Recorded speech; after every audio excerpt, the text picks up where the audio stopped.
సోనారు దూరంగా పోయిన వాళ్ళు ఎట్లా వస్తారు? ముసుకోలు ఉండరు, అందరూ రాని వాళ్ళు ఉండరు.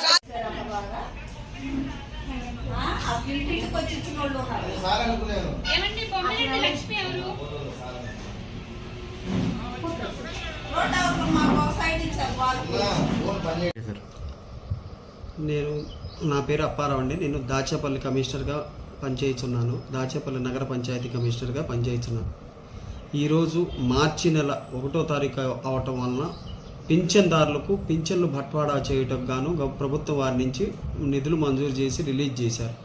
దానిలో భాగంగా మన దాచేపల్లి నగర పంచాయతీ పరిధిలో గల దాచేపల్లి 3 సచివాలయం నందు వెల్ఫేర్ సెక్రటరీగా పనిచేస్తున్న సంపతి లక్ష్మీప్రసాద్ అనేవారు welfare secretary plus admin incharge కూడా వారే అయి ఉన్నందున వారి సచివాలయానికి కేటాయించిన 34,18,000 రూపాయలను విత్డ్రా చేయడం జరిగింది. అవి మొత్తము వచ్చేసి 8 మందికి బట్వాడా చేయాలి. సచివాలయ సిబ్బందికి 8 మందిలో 6గురికి బట్వాడా చేసి మిగిలిన 2కి అతను పంచాల్సింది వేరే వాళ్ళకి పంచాల్సిన 8,43,500 రూపాయలు అతని వద్దే ఉంచుకున్నారు. రాత్రి ఈరోజు ఉదయము మేము పెన్షన్లు బట్వాడా విషయమై అన్ని వార్డులు పరిశీలిస్తూ ఉండగా దాచేపల్లి 3 పరిధిలో గల 9వ వార్డు దగ్గరికి వెళ్ళగా అక్కడ పింఛన్దారులు నిలబడి ఉండగా ఏందమ్మా ఇంకా ఇక్కడే ఉన్నారని అడగా ఆ పెన్షన్లు పంపిణీ చేసే సిబ్బంది ఇంకా రాలేదని తెలిపి ఉన్నారు. ఆ విషయమై వెంటనే వారికి ఫోన్ చేయగా వారు ఫోను స్విచ్ ఆఫ్ చేసి ఉన్నారని తెలిసింది.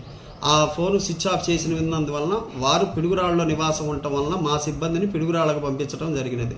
పిడుగురాళ్ళ పంపించి వారి ఇంటి వద్దకు పోక వారు లేరని గుర్తించాం.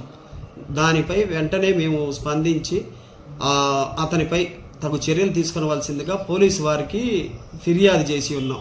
పోలీసు వారు కూడా త్వరలో వారిని కనిపెట్టి సదరు మొత్తం రికవరీ చేయడానికి చర్యలు తీసుకుంటామని తెలిపి ఉన్నారు.